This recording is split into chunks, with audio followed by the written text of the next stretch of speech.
Across Europe, a devastating industrial storm is brewing, one that threatens to undo over a century of dominance in the global automotive sector. What was once the pride of the continent is now facing a crisis deeper and more structural than anything seen in decades.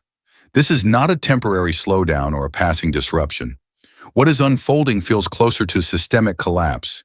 Entire auto plants that once provided lifeblood to towns across Germany, France, and Italy are falling silent as production lines are halted.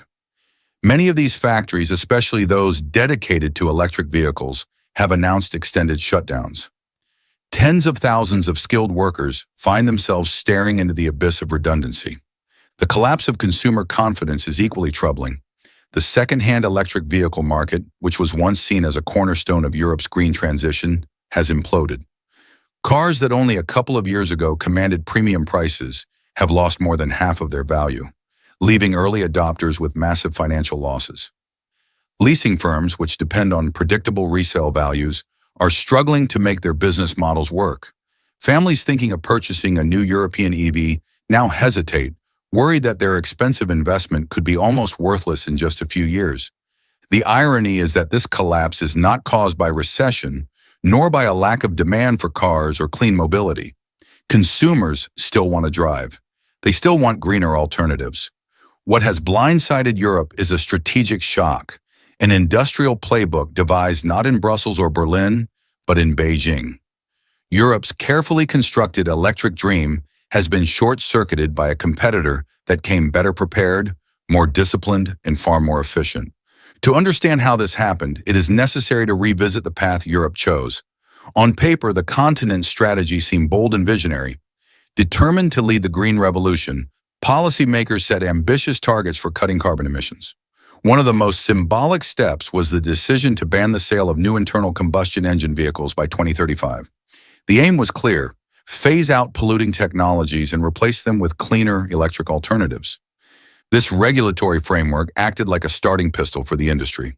It sent an unmistakable message to Europe's auto giants: go all in on electric vehicles and do it quickly.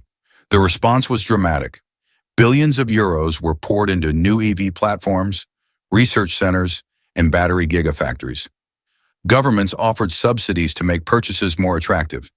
Executives believed they had all the ingredients needed for success: powerful brands with global prestige, an engineering tradition unmatched anywhere else in the world, a loyal customer base, and, most importantly, a guaranteed home market shaped by regulation. The plan was straightforward. By creating enormous domestic demand, Europe would guarantee that its own companies supplied it, and in the process cement its leadership in automotive technology for the 21st century. Yet hidden within this ambitious strategy was a fatal flaw.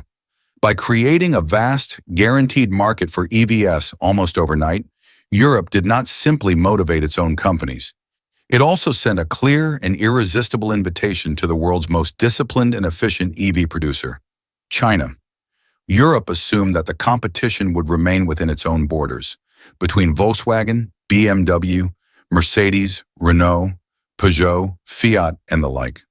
What it failed to see was that another player had already been preparing, quietly building a radically different industrial model that would soon overwhelm the old guard. China's manufacturers were not bound by legacy systems or heritage. They did not carry the burden of decades of investment in combustion technologies, complex dealership networks, or slow-moving corporate hierarchies.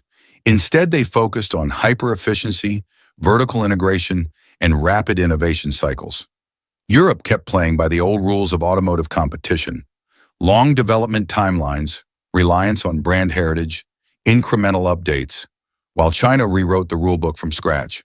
At first, many European observers dismissed Chinese cars as cheap knockoffs dumped on the market to undercut prices. This comforting illusion proved catastrophic. What Europe faced was not an accidental flood of low-quality products, but a carefully designed, multi-layered industrial campaign. Chinese automakers were not simply competing on price. They were redefining the entire logic of how cars are made, sold, and consumed. Their strategy can be understood in three interlocking moves: creating superior products at lower costs, building a local manufacturing footprint inside Europe, and reinventing the customer experience.